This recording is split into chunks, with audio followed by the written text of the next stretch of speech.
Kathryn Eisman, our LA breakfast reporter, joins us. Kathryn, great to have you with us. You, of course, just can't help star spotting because of where you live and the circles you move in. And the most recent star you've seen is January Jones. Absolutely. Gorgeous January Jones. You know, she might be wearing a fat suit in season 5 of Mad Men, but when I saw her over the weekend at Larchmont Avenue here in LA, she was looking anything but fat. She's looking trim, taut and terrific. And she had the new man in her life, her 9-month-old baby Xander, in her arms, who was very cute. Xander. And she was there with her sister, who was helping carrying Xander. Yeah.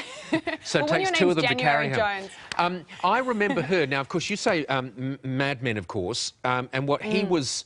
She was about 5 months pregnant or something when they started filming that. Absolutely. This woman has spent more time padded in things than anyone on earth. She was for season 5, she was 5 months pregnant. Actually, she was about 8 months pregnant, I'm sorry. And so what Matthew Weiner said that, well, we can't have her pregnant again because she was pregnant in season 4. So we're just going to put her in a fat suit. So for the last month of her pregnancy, she was wearing this fat suit. Then for 5 months, so after he was born, she was still wearing a fat suit. And don't forget that in season 4, she was pregnant, and in between she was genuinely pregnant. So this girl is no wonder she's wearing loose flowing clothing. She's constantly fat, which is horrible. I think like everyone is just like, she's such a beautiful girl, let's just put her in a fat suit and make her pregnant. I mean, I think it's like very cruel, but it's been entertaining to watch. I haven't watched Mad Men, so I don't know her from that, but I remember her from Love Actually, because she was one of the American hotties in Love Actually, wasn't she?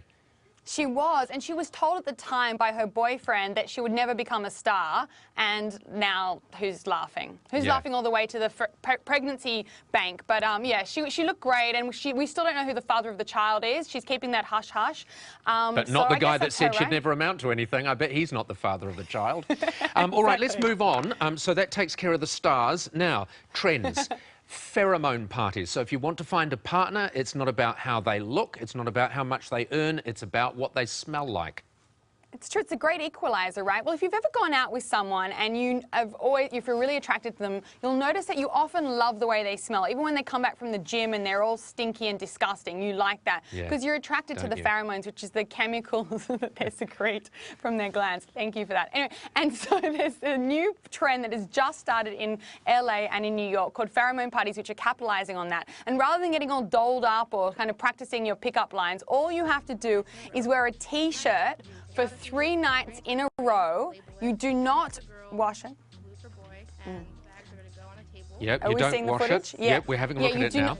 Okay, yeah, you do not actually wash this T-shirt, and you have to bring it in a Ziploc container, put it in the freezer so that it maintains that fresh odour, and then you bring it to the party. They mark the girls in pink, they mark the boys in blue, and then you spend the beginning of the party going around literally sniffing their shirts, and then at the end you tell them whose odour you like most, and they introduce you to them, and you either decide whether your body is playing an evil trick on you or whether your body has led you to the man of your dreams or the woman of your dreams. So what you're saying is, okay, so just very quickly, you wear a T-shirt for 3 nights, so it's impregnated with your smell. You put it in a Ziploc bag, freeze it, take it to a party, and then they line them all up. Yeah.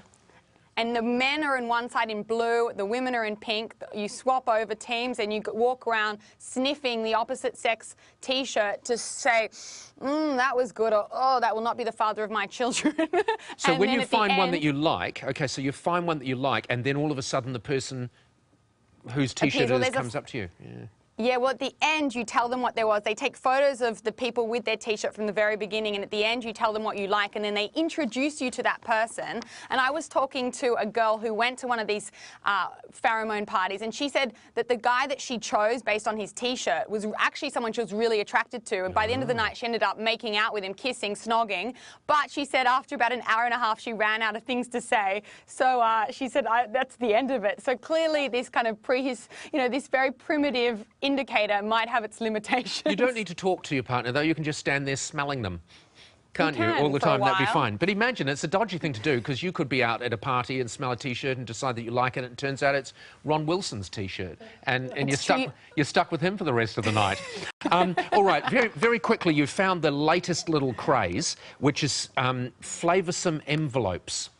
Exactly. They're called Flavorlopes, which is just a fabulous name. And it's the first ever flavoured envelope sealer. So if you need an excuse to send a handwritten note, because we all don't do that anymore, basically you pick up one of these, 25 pack, $9.95, and they come in 5 delicious flavours. You've got apple, which I've got here, cherry, grape, orange and strawberry, and you lick them. I always end up doing the most demeaning things on live television, but... And that is so delicious. That tastes like real apples. I wrote... I can hear laughter. Taste another one. And, no, I'm joking. I'm not tasting it. No, but anyway, no... yeah, blame others. But basically, it's got this fantastic thing, then you seal it. The thing is, though, it's great if you're writing like a love letter or a thank you note, but if you're using them to send like invoices or final notice bills, it's just weird. It might be a bit of a mixed messages. Yeah, like strawberry scented, like... But it's actually, to be honest with you, notice. Kathryn, it's a bit weird anyway, because the person who tastes it is the person sending it. Yeah. Technically speaking, that's the wrong way round, isn't it? So it's actually just a stupid thing.